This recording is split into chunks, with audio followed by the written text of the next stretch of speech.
Hello everyone, কেমন আছো সবাই? আশা করি সবাই অনেক ভালো আছো।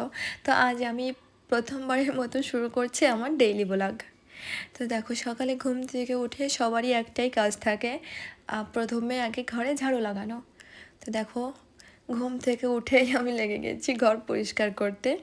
তো এখন ঘর পরিষ্কার করার পর আমি যাবো আমাদের ক্লিনিকে। বাড়ি থেকে আমার বাসা থেকে ক্লিনিক যেতে 1 মিনিটের দূরত্ব। তো 1 মিনিটও লাগে না ক্লিনিকে যেয়ে ভালো করে ক্লিনিক পরিষ্কার করে। তার এই যে এখন আমি চলে এসেছি। আসার পর ভালো করে মুখ ধুয়ে এখন বানাবো সকালের নাস্তা।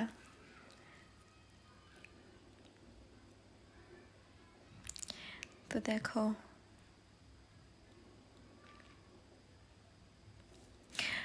আর সাধারণত আমি সকালের নাস্তায় ভারী কিছু রাখি না। মানে সকালের নাস্তা হালকাভাবে করে 12টার দিকে আমরা দুপুরের খাবার খাই। তো এখন সকালের নাস্তায় রাখি ডিম সিদ্ধ রাখি, তারপর খেজুর রাখি, বাদাম রাখি, আর ওটস ভেজানো থাকে। তো দেখো, সে লোক এখনও ঘুমাচ্ছে। ভাই, তো এখানে আমি ভালো করে রেডি হচ্ছি, দুপুরের খাবার বানাবো। সাধারণত আমি প্রতিদিন স্নান করার পরই খাবার বানাই, কিন্তু লাইটের একটু সমস্যা থাকার কারণে প্রতিদিন হয়তো সকালে স্নান করা হয় না। হয়তো সব দিন আমার এখানে লাইট থাকে না, তার জন্য এমনও হয় যে আমার দুপুর 2টায়ও স্নান করতে হয়। হয়তো সকাল থেকেই লাইট থাকে না কোনো কোনো দিন। তো দেখো, তারপর সে নাস্তা করে চলে গিয়েছে আমাদের ক্লিনিকে। এখন আমার মনে হয় যে রুমের অর্ধেক সৌন্দর্য থাকে রুমের বেডে।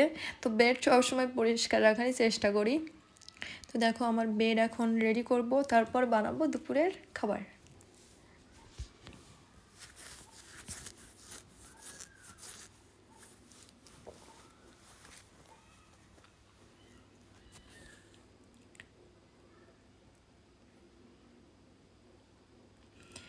তো আজ প্রথমবারের মতো আমি বানাচ্ছি ডেইলি ব্লগ।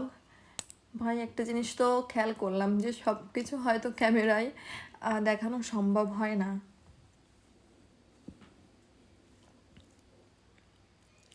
তো দেখো, এখানে আমি বানাচ্ছি ডাল, আর কি বানাচ্ছিলাম যেন, আচ্ছা, ডাল বানিয়েছিলাম আর একটু মাংস বানিয়েছিলাম। অবশ্য মাংস বেশিও পছন্দ করে না, তার জন্য অল্প করেই বানাতে হয়।